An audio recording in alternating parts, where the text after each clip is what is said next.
मैं कहता हूँ खरी खरी में आप सबका हार्दिक स्वागत है। मेरी ओर से, गुरु माँ की ओर से, प्रज्ञा महाअवतार बाबा जी की ओर से और दिव्य महाकाल की ओर से आप सबको खूब खूब आशीर्वाद है। सुखी रहो, खूब आगे बढ़ो, तंदुरुस्त रहो। हम सनातन धर्म की बातें करते हैं। सनातन धर्म कर्म कांड में उलझा नहीं है, वो कर्म कांड से परे है। शुरुआत उससे कर्म कांड से होती है, मगर वो कर्म कांड से परे होकर द्वैत से अद्वैत तक की यात्रा हमारी शुरू करवाती है। ऐसे ही हम देखें तो जब परम ब्रह्म परमेश्वर कहें, परम तत्व कहें, हिरण्यगर्भ कहें, वो एक ही अस्तित्व धराते थे, अस्तित्व में थे। उन्होंने संकल्प किया मैं एक से अधिक हो जाऊं, और उन्होंने ब्रह्मा विष्णु महेश का सृजन किया। और फिर ब्रह्मा जी को सृजन की, विष्णु जी के उसको बनाए रखने की, और शिव जी को उसके कल्याण की, और उसकी जरूरत न हो तो विसर्जन की जिम्मेदारी दे दी। और खुद एक से अनेकों हो गए। एको अहम बहुश्यामि। एक से अनेक रेती के कण से देव योनि तक, परम ब्रह्म तक ही यात्रा शुरू हुई। रेती के कण से मिनरल्स में, मेटल्स में, प्लांट्स में, ट्रीज में, बर्ड्स में, जलचर में, एनिमल्स में, और उसके बाद 84 लाख योनियों से गुजरते हुए फिर से मनुष्य योनि में आ पाते हैं। हर योनि में हमारी चेतना का विकास होता है। कई योनियां का आयु क्षणार्ध में होता है, कई क्षणों के लिए होता है, कई योनियों का आयु मिनटों में होता है, कई योनियों का आयु घंटों में होता है, कई योनियों का आयु दिनों पर होता है, कई योनि महीनों भर जीती है, कई योनि साल भर, और कई सालों भर जीती है। सारी योनियों से ऊपर उठकर मनुष्य योनि में आना है। और क्या होता है, बोलते हैं कि जीवो जीवस्य भोजनम। जीव ही जीव का भोजन है। ये बात हमारी बुद्धि से परे है। क्यों? कि हम तो शाकाहारी हैं, तो हम जीवों को कैसे आहार करते हैं। आप सोचिए कि चिड़िया हैं, वो छोटी छोटी कीटकों को खा जाती हैं, मच्छरों को खा जाती हैं। चिड़िया को बिल्ली या कुत्ते खा जाते हैं, बिल्लियां को कुत्ते खा जाते हैं, शेर खा जाते हैं, बाघ खा जाते हैं। और ऐसे एक जीव दूसरे जीव में मर्ज हो जाता है। कभी आपने देखा है कि हम क्या खाते हैं? हम ऐसे देखें तो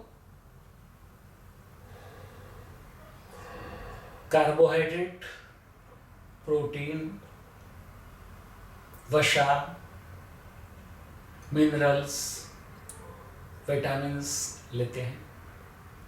और ऐसे देखें तो हम रोटी, सब्जी, दाल, चावल खाते हैं। आपने कभी देखा होगा कि हम जो खाते हैं रोटी, सब्जी, दाल, चावल, वो कितना खाते हैं और शरीर के बाहर कितना छोड़ देते हैं। हम जो खाते हैं, पीते हैं, उसमें से कितना हिस्सा हमारे शरीर में समा जाता है। कभी देखा है? हम अधिकांश हिस्सा,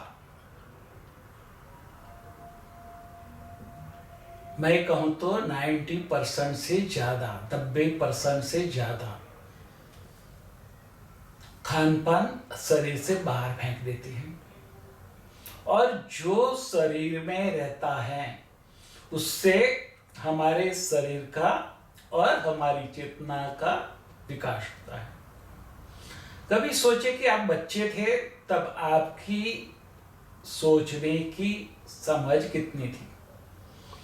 आप किस किस से डरते थे? आपकी समझ क्या थी? और धीरे धीरे बड़े हुए, शरीर का विकास हुआ, वैसे वैसे आपकी चेतना का भी विकास हुआ। और आपकी चेतना का विकास होते ही बचपन में आप जिससे डरते थे, जो काम नहीं कर पाते थे, वो काम आप अभी बड़े होने पर अच्छी तरह से, सहजता से, सरलता से कर लेते हैं। कई बात चुटकी में समझ लेते हैं। कोई एक शब्द बोले, उसके पहले उसके कहने का सारांश हम समझ जाते हैं, वो क्या कहना चाहता है। तो ये हमारी चेतना का विकास है। परमात्मा हमारे शरीर को और हमारी चेतना को ऊर्ध्वगामी करते हैं। मगर सारी जो योनियां हैं मनुष्य योनि के छोड़कर, वो एक ही बार लेनी पड़ती हैं। और उससे विकास चेतना का होता है। वो होते होते हम मनुष्य योनि में आते हैं। मगर मनुष्य योनि में आते ही हम उलझ जाते हैं, क्योंकि हम मन को पाते हैं। मनुष्य योनि के पास मन है, बाकी सबके पास मन नहीं है। और ये मन ही हमें उलझा देता है। सोचिए, परम ब्रह्म ने, परमात्मा ने, जो भी आप जिसमें मानते हैं उसने ये पूरी सृष्टि बनाकर उसको स्वयं संचालित रखने के लिए 2 नियम बनाए। एक नियम कर्म का सिद्धांत है, दूसरा है कुदरत का सिद्धांत, लॉ ऑफ नेचर और लॉ ऑफ कर्म। और 2 ही ए सिद्धांत के ऊपर पूरी सृष्टि अपने आप चलती रहती है। और परम ब्रह्म परमेश्वर अपनी लीला को, अपनी माया को देख के खुश होते हैं, मुस्कुराते हैं। हम ही उपाधि खड़ी करते हैं, हम ही उसको सॉल्व करते हैं, सुलझा देते हैं। मन ही हमारा हमें उलझाता है और मन ही हमारा हमें सुलझाता है। और हमारी नियति हमारे कर्मों के ऊपर बनती है। बोलते हैं कि विधि छठी के दिन विधि के लेख लिखी जाती है। वो लेख हमारे पूर्व जन्म का होता है, मगर उसी के हिसाब से ग्रह नक्षत्र हमें संकेत देते हैं। और यदि वो संकेत को हम समझ के हमें अपने कर्मों को सही तरह से करने लग जाए तो हम अपनी नियति से परे होकर जीवन में आगे बढ़ते हुए सुख ही सुख पाते हैं। बोलते हैं अच्छे कर्म करेंगे तो स्वर्ग में जाएंगे, बुरे कर्म करेंगे तो नरक में जाओगे। पुण्य करोगे स्वर्ग मिलेगा, पाप करोगे नरक मिलेगा। किसी ने आके बताया नहीं स्वर्ग क्या है नरक क्या है, मगर बाबा कहते हैं अच्छे कर्म करते जाओ करते जाओ करते जाओ तो आपका जीवन हमेशा सुखी रहेगा और स्वर्ग का सुख जो भी आपने कल्पना की है वो इसी जन्म में ही आप भुगत पाओगे। बुरे कर्म करते जाओगे, पाप करते जाओगे तो जो नरक की कल्पना की है वही नरक सी जिंदगी आप जियोगे। नहीं कि आप फिर से कुत्ते बनोगे, बिल्ली बनोगे, सांप बनोगे। आप बनोगे तुम जन्म पाओगे तो मनुष्य का है। जब तक आप अपने कर्मों को न्यूट्रल नहीं कर देते, अपने सारे ऋणानुबंध से परे नहीं हो जाते, तब तक आप मनुष्य जीवन में आते जाते रहेंगे। ये बात अच्छी तरह से समझ लेना है। पाप पुण्य को समझाने के लिए हमें बताया है, मगर सही बात है कि अच्छे कर्म करो तो अच्छा पाओगे, बुरा कर्म करो तो बुरा पाओगे। बुरा कर्म करोगे और फिर अच्छा कर्म करोगे तो बुरे कर्मों को भी भुगतना होगा और अच्छे कर्मों को भी भुगतना होगा। मगर अच्छे कर्म ज्यादा करोगे तो बुरे कर्मों का प्रभाव आपको कम महसूस होगा, क्योंकि उसी समय आप ज्ञान में होंगे, आपकी कॉन्शियसनेस जागृत होगी, आपकी चेतना समझदार होगी, आप रियलाइज कर पाएंगे, आप समझ पाएंगे। तो स्वर्ग और नरक में, पाप और पुण्य में उलझे बिना अपने कर्म में आगे बढ़ो, कर्म करते जाओ, अपने स्वभाव के हिसाब से अपने इष्ट देव के साथ जुड़ो और अपने इष्ट देव की चेतना के साथ अपनी चेतना को मर्ज करके मोक्ष के प्रति आगे बढ़ो। मोक्ष कुछ और नहीं है। मोक्ष सारे कर्मों के बंधन से मुक्त होकर, सारे ऋणानुबंधों से परे होकर मनुष्य योनि से देव योनि में जाना।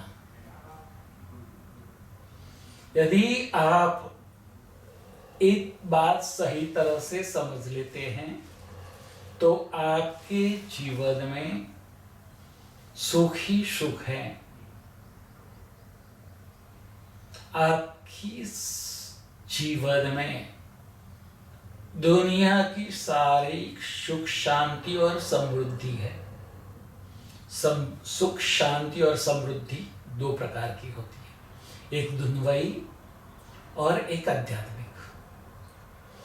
दुन्वयी सुख समृद्धि प्राप्त कर लेने के बाद उससे परे होकर आप आध्यात्मिक सुख शांति और समृद्धि की ओर आगे बढ़ सकते हो। जब तक आप दुन्वयी समृद्धि भुगत नहीं लेते तब तक आप आध्यात्मिक प्रगति, आध्यात्मिक विकास नहीं कर सकते। इसलिए कहा है तेन त्यक्तेन भुंजिता, भोगो और त्याग करके आगे बढ़ूं। तो हमारे सनातन धर्म के जो 4 वर्णाश्रम है, ब्रह्मचर्याश्रम, गृहस्थाश्रम, वानप्रस्थाश्रम और संन्यासाश्रम, ये सारे हमारी आध्यात्मिक उन्नति के लिए बहुत ही जरूरी है। उसको समझना, उसको हजम करना और आगे बढ़ना, ये और कोई संस्कृति में बताया नहीं गया है। बाकी की सारी संस्कृतियां सनातन संस्कृति के सिवा जो विश्व में हैं, वो सारी भोग के ऊपर आधारित है। हमारी सनातन संस्कृति भोग से परे होकर आध्यात्मिक कॉन्शियसनेस, आध्यात्मिक भोग के और आगे बढ़ने की है। और जब आप आध्यात्मिकता, जो हम बोलते हैं सच्चिदानंद, उसका स्वाद एक बार चख लो, तो फिर ये भोगवाद की सारे स्वाद आपको राज नहीं आएंगे। आप उसको तत्काल छोड़ देंगे और उसमें ही आप रणमान हो जाएंगे। मगर आपने कुछ भुगता ही नहीं और आप कहोगे कि मुझे आध्यात्मिकता में आगे बढ़ना है, सच्चिदानंद की प्राप्ति करनी है, तो वो संभव नहीं है। इसी का सुख क्या है वो आपने देखा नहीं है, जाना नहीं है, और आप कहोगे कि मैंने इसी त्याग दिया, तो वो सही नहीं है। गृहस्थ आश्रम का तब क्या है वो आपने देखा नहीं, समझा नहीं, और आप कहोगे कि मैंने वानप्रस्थाश्रम में और उससे आगे संन्यासाश्रम में प्रविष्ट कर लिया, तो आप संन्यास आश्रम का महत्व समझ नहीं पाओगे। हर एक आश्रम का एक महत्व है। ब्रह्मचर्य आश्रम अपने आप को गृहस्थ आश्रम के लिए तैयार करना, गृहस्थ आश्रम अपने परिवार की जिम्मेदारी निभाकर अपने देश के प्रति, अपनी समाज के प्रति अपनी जिम्मेदारी को अदा करते हुए वानप्रस्थ के प्रति प्रयाण करना, और वानप्रस्थ में अपने आप को, आपने जो जो भी अनुभव किए हैं उसका चिंतन करते हुए संन्यास में प्रवेश करना। संन्यास में प्रवेश करके आपका जो अनुभव है ब्रह्मचर्याश्रम का, गृहस्थाश्रम का, वानप्रस्थाश्रम का, वो समाज को बताना, उसको समझाना, उसको सही राह दिखाना। संन्यास आश्रम का मतलब है समाज को सही रास्ते पर ले जाना।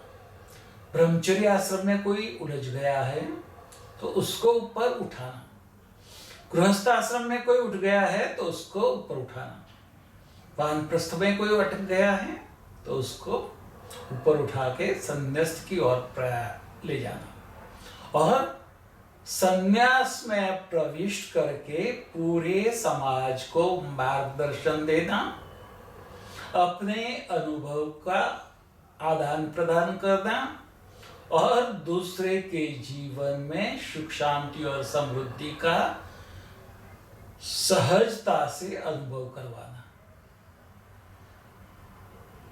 ये बात समझनी सहज है, मगर सहज बात मन को रास नहीं आती, इसलिए मन उलझता है। तो अपने सनातन संस्कृति को बराबर समझो, उनको जो जो वर्ण है, जो जो आश्रम है, उसकी महत्ता को समझो, उसको अपने हिसाब से जियो, अनुभव करो। सनातन धर्म अनुभव करने का धर्म है। अपने अनुभव से मोक्ष की ओर आगे बढ़ना है और दूसरों को भी मोक्ष के प्रति गतिमान करवाना है। आज यह खत्म करेंगे। तथास्तु। स्वस्ति सिद्धम। शुभमस्तु।